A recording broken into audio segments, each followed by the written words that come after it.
Olá pessoal, meu nome é Mário Frigeri, sou poeta e escritor e estou convidando vocês para os meus momentos de poesia no YouTube. Serão mais de 200 poemas e mensagens, meus e de outros poetas, interpretados com muito carinho para iluminar o seu coração. Venham comigo! A mensagem de hoje intitula-se Homoafetividade, o que disse Jesus, e é embasada num estudo sério que fizemos da homossexualidade masculina e feminina, com o objetivo de estabelecer alguns parâmetros a respeito desse tema bastante polêmico. Em 1973, a Associação Americana de Psiquiatria deixou de considerar doença a homossexualidade.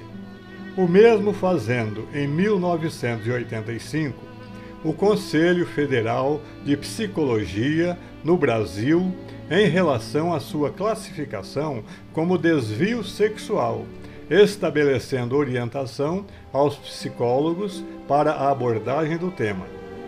A questão, porém, continua muito controversa em nossos dias, o que nos levou a buscar elementos na doutrina do Consolador e no Evangelho de Jesus para aprofundar e clarear o assunto, tal como apresentamos neste vídeo. Encontramos no livro Vida e Sexo, publicado pela FEB, uma esclarecedora página de Emmanuel, psicografada por Francisco Cândido Xavier, sob o título Homossexualidade. Vamos dividir o tema em 4 pontos para facilitar seu entendimento. Primeiro ponto. Diz Emmanuel que a ocorrência da homossexualidade na comunidade humana, desde as eras primitivas, é uma experiência natural, encontra-se em todos os povos e pede a mesma atenção devida às criaturas heterossexuais, ou seja, homos e héteros merecem o mesmo respeito. Segundo ponto. Através dos milênios, os espíritos passam pela fileira imensa das reencarnações, ora em posição feminina, ora em posição masculina, o que consolida o fenômeno da bissexualidade em todas as criaturas. Dessa forma, após centenas de encarnações como homem, o espírito passa a reencarnar outro tanto como mulher, guardando alguns traços do sexo anterior nas primeiras encarnações após essa mudança. Mas isso em nada interfere em sua polaridade sexual na nova existência. Notemos, em primeiro lugar, que, como ensina a doutrina do Consolador, embora o espírito não tenha sexo, ele tem polaridade sexual no seu corpo espiritual, ou seja, seu magnetismo ou energia interior preponderante lhe dá condições de imprimir no corpo em que irá encarnar a configuração masculina ou feminina, de acordo com a experiência mais intensa que ele esteja vivendo no momento atual em uma dessas duas áreas. E notemos, em segundo lugar, que essa transição da masculinidade para a feminilidade, ou vice-versa, quando ocorre dentro da normalidade da trajetória evolutiva, é feita de maneira suave e tranquila, sem sobressaltos, sempre assistida pelos mentores do alto, encarregados desse departamento espiritual perante a lei. Nesse caso, mesmo em sua primeira encarnação no sexo oposto, o ser permanece na linha da heterossexualidade, ou seja, o homem só sente atração pela mulher e a mulher, por sua vez, só sente atração pelo homem. Terceiro ponto. Após falar sobre a ocorrência de encarnações dos espíritos nas polaridades masculina e feminina, dentro da normalidade da trajetória evolutiva, Emmanuel trata agora do que ocorre quando há infração à lei no campo sexual. E esclarece que, se o espírito encarnado, não importa se como homem ou mulher, abusar das faculdades sexuais, arruinando a existência de outras pessoas com a destruição de uniões construtivas e lares alheios, será induzido a reencarnar em regime de prisão em corpo de polaridade diferente da sua. Isto significa, por exemplo, que tanto um estuprador quanto uma mulher sedutora que use sua beleza para destruir lares alheios, ambos, portanto, extrapolando de sua normalidade genésica, sofrerá, cada um por sua vez, a imposição compulsória e disciplinadora da lei em uma nova existência corporal invertida. Isto ocorre a fim de que, purgando na carne o delito praticado, o espírito abrande a sua agressividade sexual e retorne ao equilíbrio de sua polaridade anterior.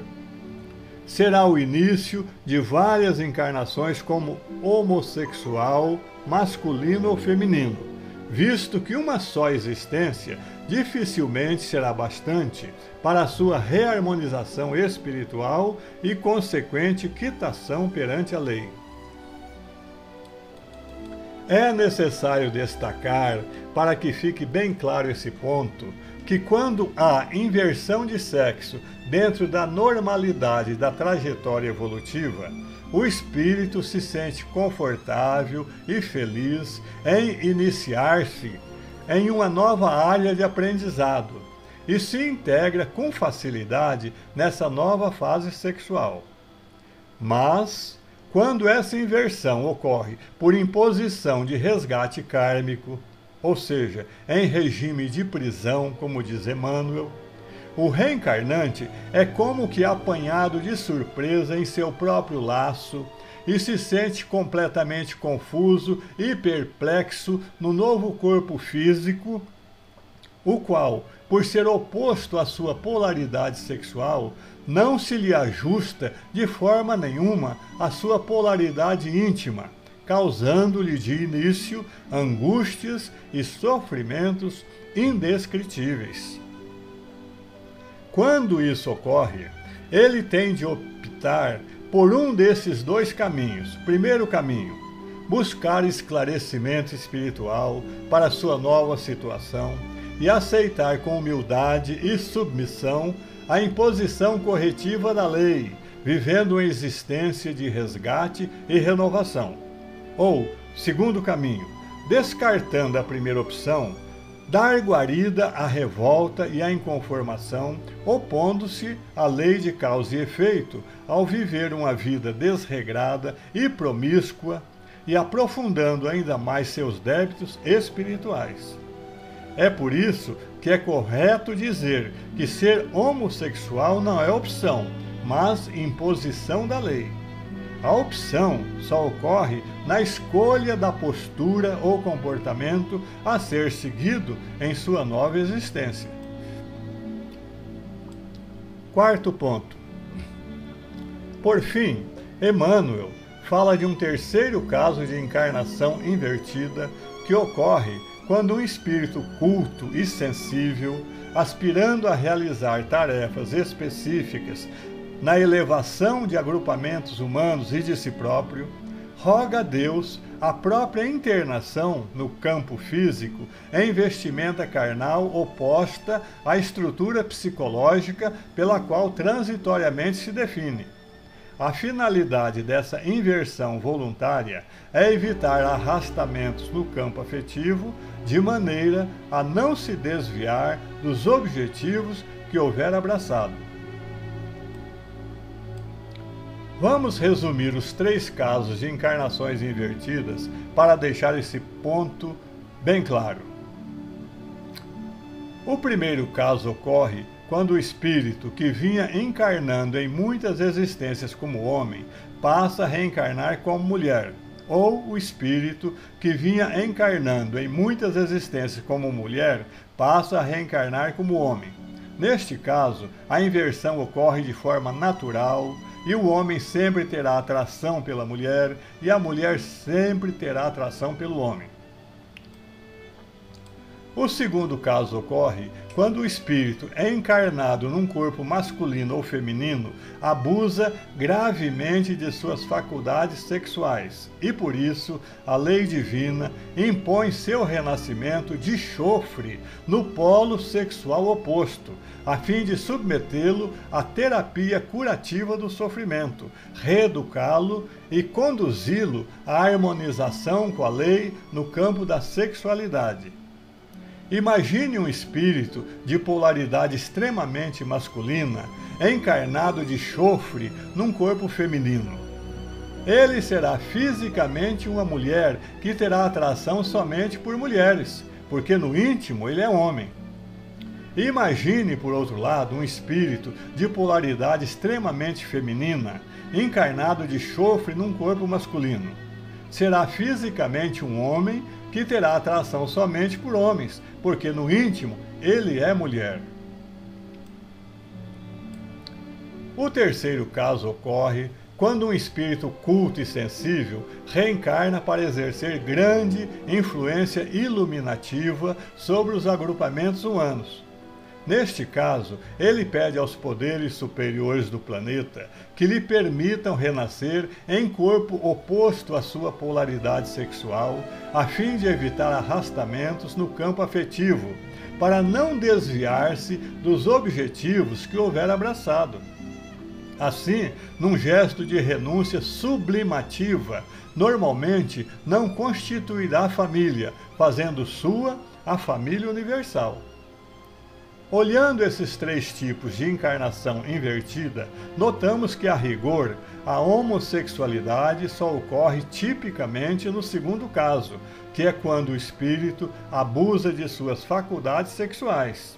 Nos demais casos, a encarnação é natural e transcorre sem sobressaltos. De maneira geral, os estudiosos da homossexualidade dizem que Jesus nada disse sobre o assunto. Eu acredito, porém, que ele falou sim a respeito, mas de uma forma velada e com outra nomenclatura. O que é preciso é levantar o véu da letra. No capítulo 19 do Evangelho segundo Mateus, o Cristo é questionado a respeito do divórcio. Perguntaram-lhe os fariseus para o experimentar: é lícito ao marido repudiar a sua mulher por qualquer motivo? E Jesus responde: não tendes lido que o Criador, desde o princípio, os fez homem e mulher, e que disse: por esta causa deixará o homem pai e mãe, e se unirá à sua mulher, tornando-se os dois uma só carne? De modo que já não são mais dois, porém uma só carne. Portanto, o que Deus ajuntou, não os separe o homem. Nessa resposta sintética, Jesus revela a normalidade da lei. O ser humano foi criado homem e mulher para que, unindo-se os dois numa só carne, o gênero humano se perpetuasse por meio da procriação, propiciando aos espíritos o meio necessário de evoluírem através da encarnação. É o que diz a palavra divina no livro Gênesis de Moisés: crescei e multiplicai-vos, santificando assim a família, porque o homem e a mulher deveriam deixar pai e mãe para constituir o seu próprio lar e nele criar seus filhos. Portanto, o casal unido por Deus, ou seja, unido pelo amor, segundo a palavra de Jesus, é um dos institutos consagrados pelo mandamento divino, não devendo ninguém trabalhar para sua separação, sob pena de incorrer nas penalidades da lei. A separação, se vier a ocorrer, deve ser de livre e espontânea vontade do casal, assumindo cada um a responsabilidade que lhe couber pelo fracasso da união. Não obstante os constantes e louváveis progressos que a legislação vem fazendo em todo o mundo em benefício dos homossexuais, e que merecem o apoio de toda pessoa esclarecida à luz do Evangelho, é preciso salientar o seguinte: embora em algumas legislações os homossexuais possam adotar filhos, pelo fato de não poderem procriar com seus parceiros, eles estão impossibilitados de cumprir originalmente aquela ordenação do crescei e multiplicai-vos, estabelecido na lei divina. E, em decorrência disso, quer queiram, quer não, serão sempre tangidos pela lei da reencarnação de volta à polaridade sexual condizente com a morfologia de sua parte física. Neste caso, portanto, a homossexualidade é uma situação transitória para eles, que desaparecerá progressivamente com a evolução do ser, a sucessividade dos estágios encarnatórios e o retorno do espírito a seu estado originário no campo da afetividade. Cessadas as causas da encarnação invertida corretora, cessam os efeitos, voltando o espírito à sua normalidade reencarnatória. O mesmo ocorre com os espíritos encarnados com restrições no campo da visão, da audição, da locomoção, da atividade mental e assim por diante. Extintos os vínculos causais que deram origem a essas restrições, cessam também as restrições impostas pela lei e a vida volta à sua normalidade. É natural, portanto, que os homossexuais venham a constituir família e adotar filhos, recebendo assim o benefício de trabalhar com amor pela sua reabilitação perante a lei. E quando eu faço essa afirmação, não quero dizer que somente os homossexuais têm que trabalhar pela sua reabilitação.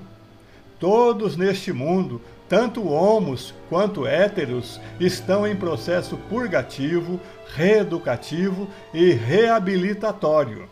Porque este é um planeta de provas e expiações, e com exceção dos missionários que peregrinam por aqui em missão sacrificial, todos os demais se encontram comprometidos com seu reerguimento moral e espiritual naquilo em que transgrediu a lei, ou como dizem as religiões, naquilo em que pecou. Continuando o diálogo com Jesus, os fariseus voltaram a questionar: por que então Moisés mandou dar carta de divórcio e repudiar?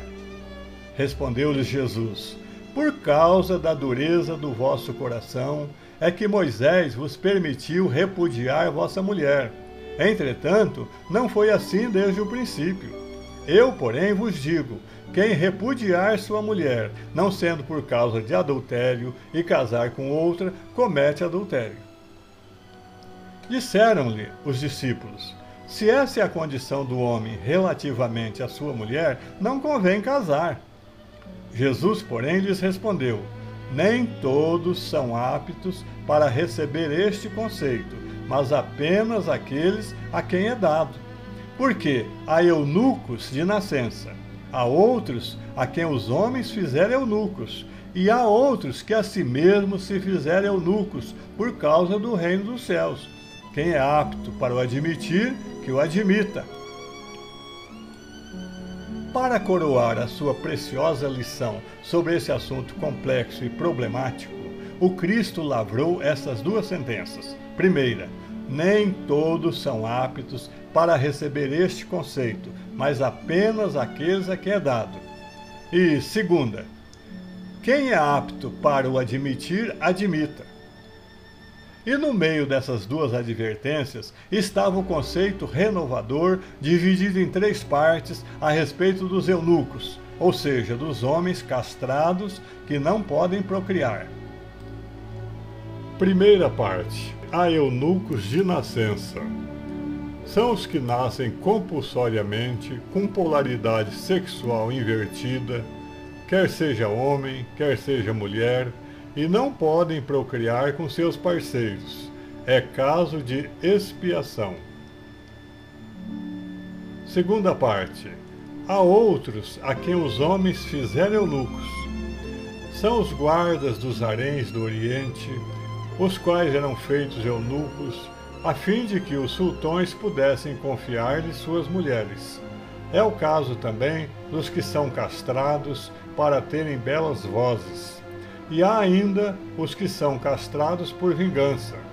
É caso de provação. Terceira parte. E há outros que a si mesmos se fizeram eunucos por causa do reino dos céus. São os espíritos cultos e sensíveis, a que se refere Emmanuel, que solicitam do alto e obtêm permissão para encarnar voluntariamente em polaridade invertida, a fim de se concentrarem integralmente em sua missão. Assim, eles não se envolvem nas malhas da tentação, nem se desviam de seu objetivo para constituir família. Sua família é a humanidade. É caso de sublimação. Quando Jesus disse que o homem e a mulher deviam viver em perfeita fidelidade no matrimônio por toda a vida, com a única exceção do caso de adultério, que justificaria em princípio a separação, os discípulos acharam isso muito difícil e retrucaram bem humanamente: se essa é a condição do homem relativamente à sua mulher, não convém casar. E o Cristo respondeu com a alegoria dos eunucos, que acabamos de ver, para atender os níveis de entendimento do homem em todos os tempos. Vemos assim que a chave do aparente enigma da homossexualidade se encontram mais uma vez na lei da reencarnação, sem a qual os homens continuarão patinando na busca de uma compreensão e um entendimento que a ciência e a filosofia humanas não lhes podem dar. Mas o Evangelho e a doutrina do Consolador podem. É só procurar e saber enxergar.